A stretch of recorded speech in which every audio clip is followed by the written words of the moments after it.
ये 1933 का एक गर्म दिन था। मॉरिस विल्सन नामी एक ब्रिटिश आदमी अपने छोटे खुले हवाई जहाज की स्टिक मजबूती से पकड़े हुए फ्यूल टैंक को खत्म होते देख रहा था। उसने सिर्फ 2 महीने पहले ही हवाई जहाज उड़ाना सीखा था, लेकिन उसका सबसे बड़ा मसला हजारों फीट पर जहाज में फ्यूल का खत्म होना नहीं, बल्कि मसलों की एक लंबी लिस्ट थी, जिसमें कुछ ब्रिटिश ऑफिसर्स थे जिन्हें वो बहरेन में छोड़ आया था। ईरान में लैंड करने पर अरेस्ट होने का यकीन, नीचे पर्शियन गल्फ की लहराती लहरें और ये बढ़ने वाला इम्कान कि फ्यूल खत्म होने से पहले ही वो किसी सेफ जगह तक नहीं पहुंच पाएगा। लेकिन इन सब के बावजूद विल्सन आगे बढ़ता रहा, क्योंकि वो जिस मिशन पे निकला था वो इन छोटे छोटे मसलों से कहीं ज्यादा बड़ा था। और उसका मिशन था अपने इसी जहाज को दुनिया के सबसे ऊंचे पहाड़ माउंट एवरेस्ट से टकराना। ज़ेम टीवी की वीडियोस में एक बार फिर से खुशामदीद। नाज़रीन, मॉरिस विल्सन 21 अप्रैल 1898 को वेस्ट यॉर्कशायर में एक मिडिल क्लास टेक्सटाइल मिल मालिक के घर पैदा हुआ। मॉरिस के लिए अगर ग्रेट वॉर 16 साल की उम्र में शुरू ना होती तो शायद वो भी अपने खानदानी टेक्सटाइल बिजनेस में शामिल हो जाता, मगर इसके बजाय उसने अपने बड़े भाई विक्टर के नक्शे कदम पर चलते हुए अपनी 18वीं बर्थडे पर ब्रिटिश आर्मी ज्वाइन कर ली। उसे जल्दी से जंग के मैदान में जाने की बेचैनी थी। आखिरकार नवंबर 1917 में विल्सन को फ्रांस भेज दिया गया, जहां जर्मन्स ब्रिटिश आर्मी पर हमला कर रहे थे। सुबह 7 बजे तक जर्मन्स ने विल्सन की बटालियन की 4 कंपनीज में से 3 को घेर लिया, मगर विल्सन, जो अब तक बची हुई डी कंपनी में था, मशीन गन पोस्ट से जर्मन्स पर अंधाधुंध फायरिंग करता रहा। विल्सन बहुत जिद्दी था, ऐसी जिद जो किसी को मार भी सकती थी, मगर वो इस जंग से बिना किसी चोट के बच निकला, अपनी कंपनी का आखिरी सिपाही जो घायल नहीं हुआ था। उसकी बहादुरी पर उसे मिलिट्री क्रॉस से नवाजा गया, क्योंकि उसकी वजह से जर्मन्स का हमला रोका गया था। मगर ये इनाम मिलने के कुछ ही महीने के बाद जून में विल्सन को दोबारा फ्रंट लाइन पर भेज दिया गया। 19 जुलाई 1918 को विल्सन एक छोटी टीम के साथ आगे बढ़ रहा था जब एक जर्मन मशीन गनर ने उन्हें देख लिया और फायरिंग शुरू कर दी। विल्सन की पीठ और लेफ्ट बाजू पर गोली लगी, मगर वो जिंदा बच गया।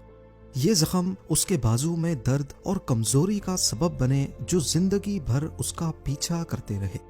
अगले कई महीनों तक विल्सन अपने जख्मों की वजह से हॉस्पिटल में एडमिट रहा। उसके बाद उसे एक रिजर्व बटालियन में भेज दिया गया, मगर शायद उसकी किस्मत में ही मुसीबतें लिखी थी। यहाँ पहुँचते ही उसे इन्फ्लुएंजा हो गया, जो उस वक्त पूरी दुनिया में तेजी से फैल रहा था।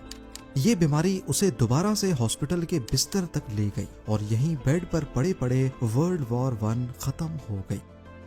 ट्रीटमेंट के दौरान विल्सन ने वॉर मिनिस्ट्री को एक खत लिखा, जिसमें उसने अपनी चोटों के लिए पेंशन की दरखास्त की, मगर मिनिस्ट्री ने ये गुजारिश रद्द कर दी, क्योंकि फौजी डॉक्टर्स के मुताबिक उसकी चोटें इतनी सीरियस नहीं थीं कि उसे पैसे दिए जाएं। इस इनकार की वजह से विल्सन को बहुत दुख हुआ और इस वजह से उसके दिल में हुकूमती निजाम के खिलाफ बगावत बैठ गई। ये नफरत तब तक उसके साथ रही जब तक 1919 में उसे डीमोबिलाइज करके वापस घर ब्रेडफोर्ड भेज दिया गया। विल्सन के सामने वही सवाल था जो हजारों दूसरे वर्ल्ड वॉर 1 के सिपाहियों के सामने था, कि हमने इतनी कुर्बानियां दी, चोटें खाई, लेकिन उसका बदला अच्छा नहीं मिला। विल्सन अब अंदर से टूट चुका था और वो अपनी जिंदगी में कुछ बड़ा करना चाहता था। वो अगले 10 सालों तक पूरी दुनिया में इधर उधर भटकता रहा। इस दौरान उसने 2 शादियां की, कई बिजनेस बदले, पर 1932 तक उसे जिस सुकून की तलाश थी वो उसे कहीं नहीं मिला। ऊपर से जंग के जख्म अभी तक उसे लगातार तकलीफ दे रहे थे। उसकी सेहत दिन ब दिन खराब होती जा रही थी। इसी दौरान विल्सन एक बाबा से मिला, जिसका कहना था कि अगर वो कुछ दिन तक भूखा रहे तो उसके सारे मसले हल हो जाएंगे। विल्सन ने वाकई कुछ हफ्तों तक रोजा रखा और दुआओं में वक्त गुजारा। कुछ महीने के बाद वो फिर से समाज में आया, पूरी तरह सेहतमंद, ना सिर्फ अपनी डिप्रेशन बल्कि बीमारी से भी मुकम्मल निजात पाकर। अब उसका यकीन और ज्यादा पुख्ता हो गया कि दुनिया का कोई भी मसला हो, उसे रोजा रखकर और दुआएं करके खत्म किया जा सकता है। अब विल्सन ने नए नए चैलेंजेस लेना शुरू कर दिए। उसका दावा था कि वो दुनिया को अपने रोजे की ताकत से वो कुछ करके दिखाएगा जो आज से पहले कोई नहीं कर पाया।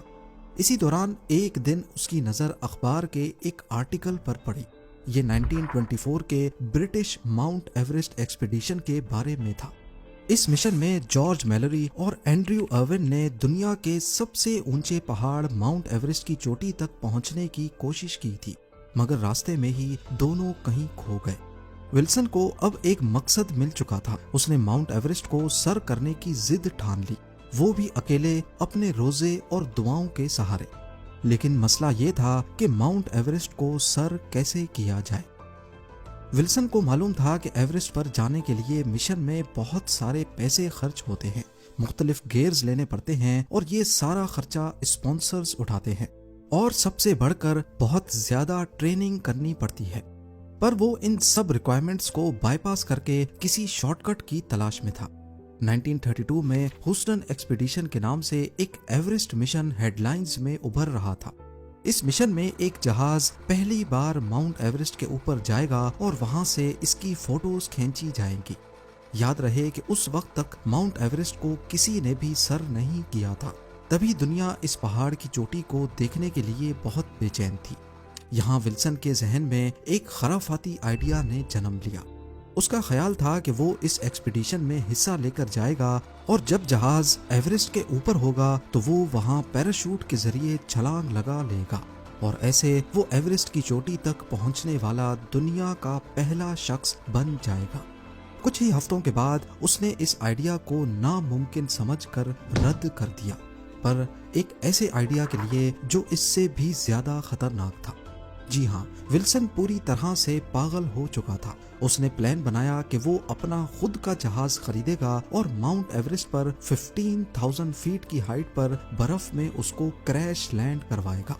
ऐसे आधे से ज्यादा रास्ता तो उसका ऐसे ही कवर हो जाएगा और बाकी आधा वो रोजे और दुआओं की मदद से अकेला तय करेगा। यहाँ एक अहम बात समझना जरूरी है कि मॉरिस विल्सन को ना तो माउंटेनियरिंग का तजुर्बा था, ना ही फ्लाइंग का। उसने पहाड़ पर चढ़ने की थोड़ी बहुत प्रैक्टिस की, लेकिन टेक्निकल माउंटेनियरिंग का कुछ भी सीखने की कोशिश नहीं की। उसके बाद उसने एक 3 साल पुराना हेविलैंड जिप्सी मोथ जहाज खरीदा, जो पहले एक फ्लाइंग सर्कस का हिस्सा था।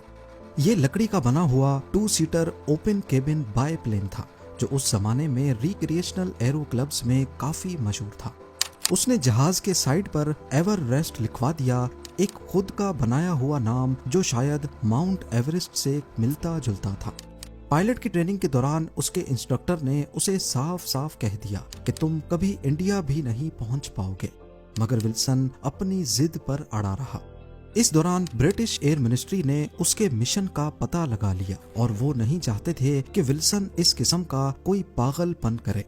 ब्रिटिश एयर मिनिस्ट्री ने नेपाल की अथॉरिटीज को विल्सन के प्लान का बताया तो उन्होंने उसकी नेपाली एयर स्पेस में दाखिल होने की परमिशन ही रद्द कर दी। ये एक बुरी खबर थी, क्योंकि विल्सन ने एवरेस्ट तक नेपाल के रास्ते ही पहुंचने का प्लान बनाया था, पर वो अपनी जिद को पूरा करने के लिए किसी भी हद तक जा सकता था। उसने लंदन में वाक़े स्टैगलेन एरोड्रोम एयरफील्ड पर मीडिया को बुलवाया और ब्रिटिश एयर मिनिस्ट्री का टेलीग्राम सबके सामने फाड़ कर फेंक दिया और बिना किसी परमिशन की परवाह किए उड़ान भर ली। एवरेस्ट, जो एक्स्ट्रा फ्यूल ड्रम्स से भरा हुआ था, 750 मील्स तक का सफर कर सकता था। विल्सन ने रिफ्यूलिंग स्टॉप्स जर्मनी के शहर फ्राइबर्ग, फ्रांस में मार्से, इटली में पीसा, नेपल्स और सिसिली में किए। ये एक खूबसूरत और लगभग मसाइल से पाक सफर था, मगर मेडिटेरेनियन क्रॉस करने के बाद मुश्किलात शुरू हो गईं। ट्यूनीसिया में पुलिस ने उसे गिरफ्तार कर लिया, मगर वो जल्द ही छोड़ा गया। इसके अलावा ट्यूनिस में उसने गलती से जहाज के फ्यूल टैंक को पानी मिले हुए फ्यूल से भर दिया, लेकिन किस्मत अच्छी थी, वो तुनीसिया के शहर गेब्स में सेफ लैंडिंग करने में कामयाब हो गया। वहां उसने फ्यूल सही से रिफिल करवाया और फिर लीबिया के शहर ट्रिपोली, बेंगाजी, तोब्रुक और अलेक्जेंड्रिया से होता हुआ इजिप्ट के लिए निकल पड़ा। जब वो कायरो पहुंचा तो उसे एक बुरी खबर मिली। ईरान के ऊपर उड़ने का परमिट, जो उसे यकीन दिलाया गया था कि कायरो में उसका इंतजार कर रहा होगा, कहीं नहीं मिला। उसने पूरा दिन अलग अलग ब्रिटिश अफसरों के पास चक्कर लगाने में गुजार दिया, मगर शायद ब्रिटिशर्स ने ही जानबूझकर उसका परमिट रुकवाया था। ब्यूरोक्रेसी के चक्कर में और वक्त बर्बाद करने के बजाय विल्सन ने सीधा बगदाद के लिए उड़ान भरी। अब ईरान उसके सामने था, लेकिन उसके पास वहां उतरने की इजाजत नहीं थी, इसीलिए उसे एक नया रास्ता ढूंढना था। मगर मसला ये था कि उसके पास एक अच्छा डिटेल्ड मैप नहीं था।